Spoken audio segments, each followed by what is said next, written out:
Good morning.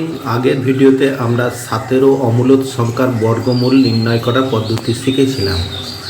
আর আজকে একটা বড় সংখ্যা যেমন 4 অক্ষরের কীভাবে বর্গমূল নির্ণয় করতে হয় তা শিখব। চলো সংখ্যাটা লিখে নিই। 3136 এর বর্গমূল কিভাবে বার করবে? এর বর্গমূল হচ্ছে 5 × 25 56।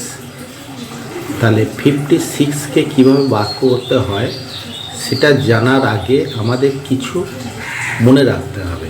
যেমন 1-এর স্কোয়ার হচ্ছে 1, 2-এর বর্গ 4, 3-এর বর্গ 9, আবার 4-এর বর্গ হচ্ছে 16। সেই রকম 5-এর বর্গ হবে 25, 6-এর বর্গ হবে 36, 7-এর বর্গ হবে 49, 8-এর বর্গ হবে 64, 9-এর বর্গ হবে 81, 10-এর বর্গ হবে 100। তাহলে এই যে বর্গ সংখ্যাগুলো ডান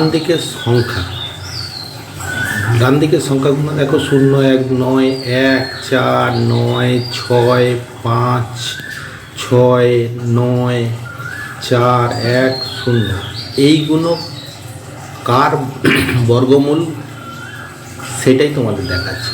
1 আর দেখো 9, 1 আর দেখো ডান দিকে 1 আর 9 আছে। 1 আর 9-এর বর্গমূলের সবসময় ডান দিকে একই হবে।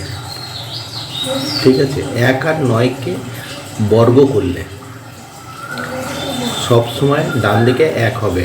আবার 2 আর 8কে বর্গ করলে 8কে যদি আমরা বর্গ করি সবসময় ডান দিকের সংখ্যা 4 পাবো। ঠিক আছে, 3কে যদি আমরা বর্গ করি তাহলে 9 পাবো।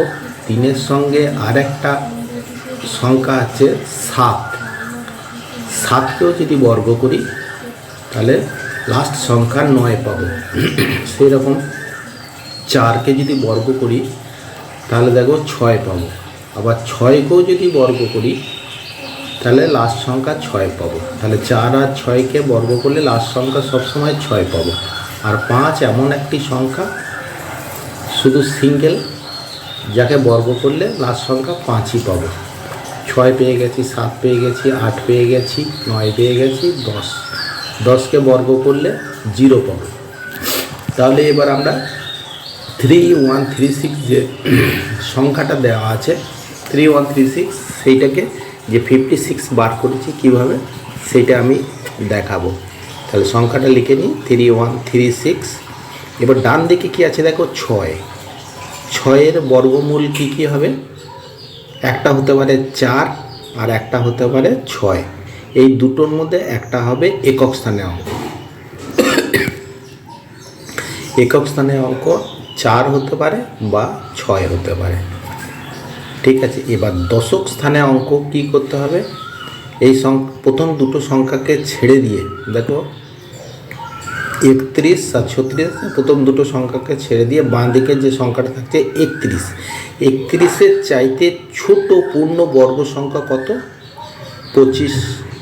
31-এর চাইতে ছোট পূর্ণ বর্গ সংখ্যা হচ্ছে 25। 25-এর বর্গ করলে কত হবে? বর্গমূল 5। তাহলে এই 5টাই কিন্তু বেরিয়ে গেল দশকের স্থানের সংখ্যা 5। ঠিক আছে, এবার 4 হবে না 6 হবে সেটা জানার জন্য এই যে 5 দশক স্থানে অঙ্ক বেরিয়েছে তার পরবর্তী সংখ্যা অর্থাৎ 6 দিয়ে গুণ করে নিতে হবে।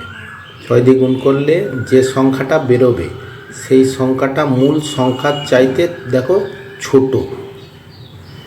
এটা যদি বড় হয় তাহলে এখানে 5 আর 6-এর মধ্যে যেটা বড় সেটা লিখতে হবে। যেহেতু 30-এর চাইতে 31 বড় তাই আমরা এখানে 4 আর 6-এর মধ্যে যেটা বড় হবে সেটা লিখে দেবো। তাহলে 31 আর 36-এর বর্গমূল হচ্ছে 56।